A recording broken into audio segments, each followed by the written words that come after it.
Assalamualaikum warahmatullahi wabarakatuh. Kami dari kelompok 9 ingin menyampaikan presentasi kami yang berjudul dengan kebijakan moneter. Langsung saja yang pertama kita ke bab pendahuluan. Latar belakang masalah. Kebijaksanaan moneter merupakan salah satu faktor yang dapat mempengaruhi kegiatan ekonomi. Banyak faktor lain yang juga dapat mempengaruhi kegiatan ekonomi, namun faktor-faktor ini di luar pemerintah. Tetapi kebijaksanaan moneter merupakan faktor yang dapat dikontrol oleh pemerintah, sehingga dengan demikian dapat dipakai untuk mencapai sasaran pembangunan ekonomi. Apabila perintah memandang bahwa tujuan pembangunan ekonomi tidak seperti yang diharapkan, misalnya adanya pengangguran yang tinggi, inflasi, ataupun defisit dalam neraca pembayaran, maka perlu adanya tindakan stabilisasi untuk menghilangkan atau mengurangi pengangguran, menekan inflasi dan defisit. Soalnya indikator ekonomi makro minimal ada 3 indikator atau parameter yang dapat digunakan untuk menilai kinerja ekonomi makro suatu negara, yaitu dari aspek output produksi nasional, angka pengangguran, dan stabilitas harga atau inflasi. Kestabilan harga juga merupakan ukuran atas keberhasilan ekonomi suatu negara. Kestabilan harga ditunjukkan dengan laju inflasi, semakin tinggi inflasi, semakin tinggi kenaikan harga. Salah satu tugas pemerintah adalah menjaga tingkat harga tetap dalam kondisi stabil. Apabila terjadi kenaikan harga, jangan sampai melebihi daya beli konsumen. Dan sebaliknya, penurunan harga jangan sampai terlalu rendah karena menyebabkan produsen tidak tertarik untuk meningkatkan produksi barang dan jasanya. Selanjutnya, inflasi sebenarnya dapat dikendalikan walaupun tidak mudah. Untuk itu perlu dikendalikan faktor-faktor dominan. Penyemangat yang tiap-tiap negara bisa tidak sama untuk Indonesia. Ada beberapa faktor dominan yang menonjol. Yang pertama dan yang paling besar pengaruhnya adalah faktor moneter. Ini konsisten dengan pendapatan pengawan ilmu ekonomi moneter, Milton Friedman, yang mengatakan bahwasanya Bank Indonesia adalah pihak yang diberi tanggung jawab oleh negara untuk memelihara nilai rupiah karena Bank Indonesia mengendalikan instrumen-instrumen moneter termasuk jumlah uang yang beredar. Selanjutnya, dalam perekonomian Indonesia, permasalahan jumlah uang beredar merupakan indikator ekonomi makro yang sangat penting. Perkembangan atau perubahan jumlah uang beredar, money supply, mempengaruhi perekonomian karena dengan meningkatnya jumlah uang beredar dapat meningkatkan permintaan barang dan jasa, yang pada akhirnya akan memberikan tekanan-tekanan terhadap kenaikan harga atau inflasi secara empiris. Jumlah uang beredar yang tidak terkendali berpengaruh buruk terhadap perekonomian secara keseluruhan yang terlihat pada kurang terkendalinya perkembangan variabel-variabel ekonomi utama, khususnya tingkat produksi dan inflasi. Peningkatan jumlah uang beredar yang berlebihan dapat mendorong peningkatan harga melebihi tingkat yang diharapkan sehingga dalam jangka panjang dapat mendistorsi pertumbuhan ekonomi dan memunculkan permasalahan sosial. Selanjutnya kita masuk ke dalam bab 2, pembahasan permintaan uang. Secara teoritis, ada dua pendekatan terhadap permintaan uang, yaitu teori kuantitas dan teori Keynes. Teori kuantitas menyatakan bahwa perubahan nilai uang atau tingkat harga terutama merupakan akibat dari adanya perubahan jumlah uang yang beredar. Tidak berbeda dengan benda-benda ekonomi lainnya, bertambahnya jumlah uang yang beredar dalam masyarakat akan mengakibatkan nilai mata uang itu sendiri menurun. Oleh karena itu, menurunnya nilai uang mempunyai makna yang sama dengan naiknya tingkat harga. Maka kesimpulan teoretik yang dihasilkan oleh teori kuantitas uang seperti diungkapkan di atas, biasa juga diungkapkan bahwa bertambah atau berkurangnya jumlah uang yang beredar mempunyai kecenderungan mengakibatkan naik atau turunnya tingkat harga. Di dalam setiap transaksi selalu ada pembeli dan penjual, dan jumlah uang yang dibayarkan oleh pembeli harus sama dengan jumlah uang yang diterima oleh si penjual. Hal ini berlaku pula untuk seluruh perekonomian bahwa di dalam sesuatu periode tertentu, nilai dari barang-barang dan jasa-jasa yang dibeli harus sama dengan nilai dari barang-barang yang dijual. Selanjutnya ada motif transaksi. Motif transaksi apabila penerimaan uang tunai oleh seseorang atau oleh sebuah perusahaan, baik jumlahnya maupun saat terjadinya, selalu sama dengan jumlah dan saat terjadinya pengeluaran mereka, maka tidak perlu memiliki uang tunai untuk transaksi-transaksi yang mereka lakukan. Kenyataan menunjukkan bahwa seorang karyawan atau buruh menerima gaji atau upah sebulan sekali atau seminggu sekali. Tapi pengeluaran yang harus dilakukan untuk transport, belanja, dan sebagainya mereka lakukan setiap hari.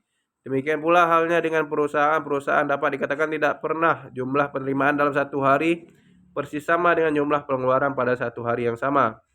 Mereka pada umumnya membeli bahan baku, bahan penolong, atau bahan dagangan yang mereka perlukan beberapa minggu atau beberapa bulan sekali. Kenyataan seperti inilah yang menyebabkan dibutuhkannya uang tunai oleh masyarakat sebagai salah satu sarana memperlancar transaksi. Selanjutnya ada motif berjaga-jaga. Menurut kenyataan, dunia ini penuh dengan ketidakpastian. Banyak pengeluaran yang harus kita lakukan tanpa kita ketahui sebelumnya. Misalkan sakit, pada umumnya tidak dapat diramalkan. Dengan demikian, maka pengeluaran untuk pergi ke dokter atau ke rumah sakit dan membeli obat tidak dapat direncanakan sebelumnya. Banyak contoh lainnya yang pengeluaran tak terduga lainnya seperti kedatangan tamu atau kebutuhan-kebutuhan yang mendadak. Oleh karena itu, seseorang merasa perlu untuk menyimpan uang untuk sekedar berjaga-jaga atau kalau diperlukan. Yang ketiga, motif spekulasi. Motif spekulasi merupakan pembaruan dalam teori moneter dari Keynes. Yang dimaksud dengan spekulasi di sini adalah spekulai dalam surat-surat berharga, khususnya surat obligasi. Para spekulan memberi surat-surat obligasi pada waktu harga surat obligasi menurun dan menjual pada surat harga obligasi mahal. Dengan cara begini, spekulasi memperoleh keuntungan dan sesuai dengan namanya, motif dari pemegang uang ini adalah terutama bertujuan untuk mendapatkan keuntungan. Umumnya motif spekulasi ini dilakukan oleh seorang atau perdagangan saham, sehingga motif ini sangat dipengaruhi oleh tinggi rendahnya tingkat suku bunga. Selanjutnya, teori permintaan uang dalam Islam. Permintaan uang dalam sistem perekonomian Islam akan dipengaruhi oleh motif seorang memegang uang. Pertama, ada teori permintaan uang menurut mazhab Istishhaduna. Yang kedua, teori permintaan uang menurut mazhab mainstream. Dan yang ketiga, permintaan uang menurut mazhab alternatif. Selanjutnya kita masuk ke bab 2.3, manajemen sistem moneter Islam dan konvensional. Yang pertama, manajemen sistem moneter Islam. Dasar pemikiran dari manajemen moneter dalam konsep Islam adalah terciptanya stabilitas permintaan uang dan mengarahkan permintaan uang tersebut kepada tujuan yang penting dari produktif, sehingga setiap instrumen yang akan mengarahkan kepada instabilitas dan pengalokasian sumber dana yang tidak produktivis dan ditinggalkan. Dalam teori Keynes telah dikenal bahwa adanya permintaan spekulasi pada dasarnya dipengaruhi oleh keberadaan suku bunga. Pergerakan suku bunga merupakan refleksi pergerakan permintaan uang untuk spekulatif. Semakin tinggi permintaan uang untuk spekulasi, maka semakin rendah tingkat bunga yang berlaku di pasar. Begitu juga sebaliknya, apabila permintaan uang spekulatif menurun, maka suku bunga akan relatif meningkat. Penghapusan suku bunga dan adanya kewajiban pembayaran pajak atau biaya produktif yang menganggur, menghilangkan insentif orang untuk memegang uang ide sehingga mendorong orang untuk melakukan. Yang pertama ada qard atau meminjamkan harta kepada orang lain, yang kedua penjualan muajjal, yang ketiga adalah mudharabah. Dalam strategi manajemen moneter Islam, ketika ada penurunan actual return dari investasi di sektor real atau kondisi ekonomi sedang lesu, maka hal ini akan diresponlah oleh pemegang dana untuk mengurangi investasi dan cenderung lebih senang memegang uang kas real atau permintaan terhadap uang kas real meningkat. Selanjutnya akan dilanjutkan oleh teman saya, Suhaimi. Baik, Assalamualaikum warahmatullahi wabarakatuh. Nama saya Suhaimi. Saya akan melanjutkan presentasi dari Fauzan Zul Ihsan, yaitu di BI tanggal 7 dari Repo BI 7 hari atau versi repo rate adalah buku bunga acuan yang ditetapkan Bank Indonesia sebagai bank sentral setiap bulannya, yang diumumkan kepada publik melalui rapat Dewan Gubernur, berlaku efektif sejak tanggal 19 Agustus 2016, menggantikan BI rate. Penggunaan BI 7 DRR sebagai suku bunga acuan merupakan bagian dari reformulasi kebijakan moneter yang dilakukan oleh Bank Indonesia. Dengan penggunaan instrumen BI 7 reverse repo rate sebagai buku bunga kebijakan baru, terdapat 3 dampak utama yang diharapkan, yaitu yang pertama, menguatnya sinyal kebijakan moneter dengan suku bunga 7 hari sebagai acuan utama di pasar keuangan. Yang kedua, meningkatkan efektivitas transmisi kebijakan moneter melalui pengaruhnya pada pergerakan suku bunga uang dan suku bunga perbankan. Dan C, yang ketiga, terbentuknya pasar keuangan yang lebih dalam, khususnya transaksi dan pembentukan struktur suku bunga di pasar uang antar bank. Yang selanjutnya, transmisi kebijakan moneter.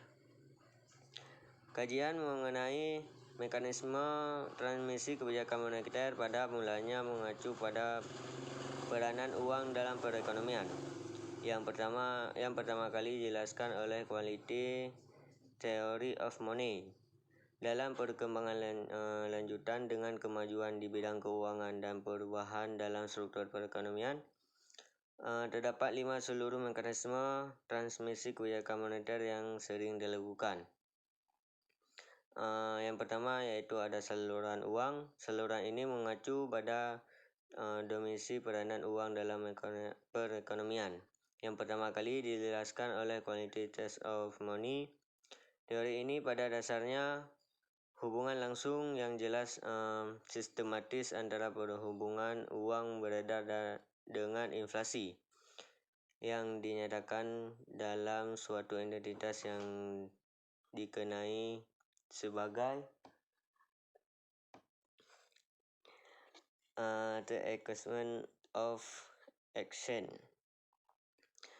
Yang kedua, saluran kredit. Mekanisme saluran ini didasarkan pada asumsi bahwa tidak semua simpanan masyarakat dalam bentuk uang beredar oleh perbankan melalui disalurkan sebagai kredit pada dunia usaha.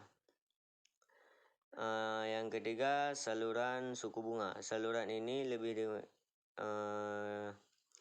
menangkan pertimbangannya aspek harga di pasar keuangan. Terdapat berbagai aktivitas ekonomi di sektor real. Dan selanjutnya, saluran nilai tukar.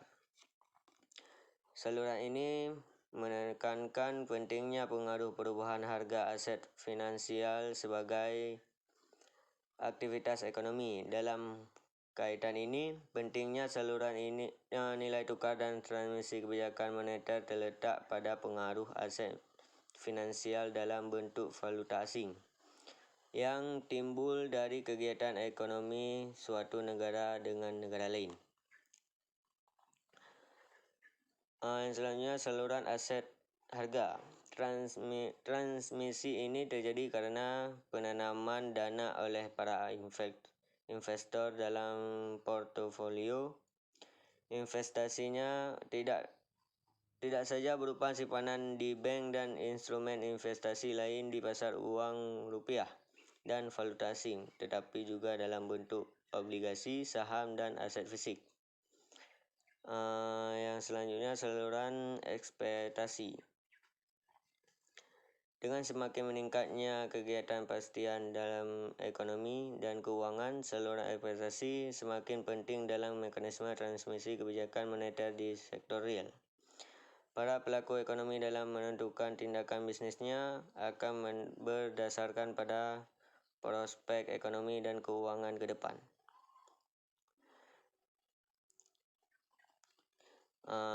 Kesimpulannya, kebijakan moneter dianggap sebagai faktor yang dapat dikontrol oleh pemerintah untuk mencapai sasaran pembangunan ekonomi, seperti mengurangi pengangguran, menekan inflasi, dan mengatasi definisi dalam neraca pembayaran. Indikator ekonomi makro yang digunakan untuk nilai kerja ekonomi suatu negara melibatkan output produksi nasional, tingkat pengangguran, dan stabilitas harga inflasi. Sekian presentasi dari kami. Kurang lebih kami mohon maaf. Assalamualaikum warahmatullahi wabarakatuh.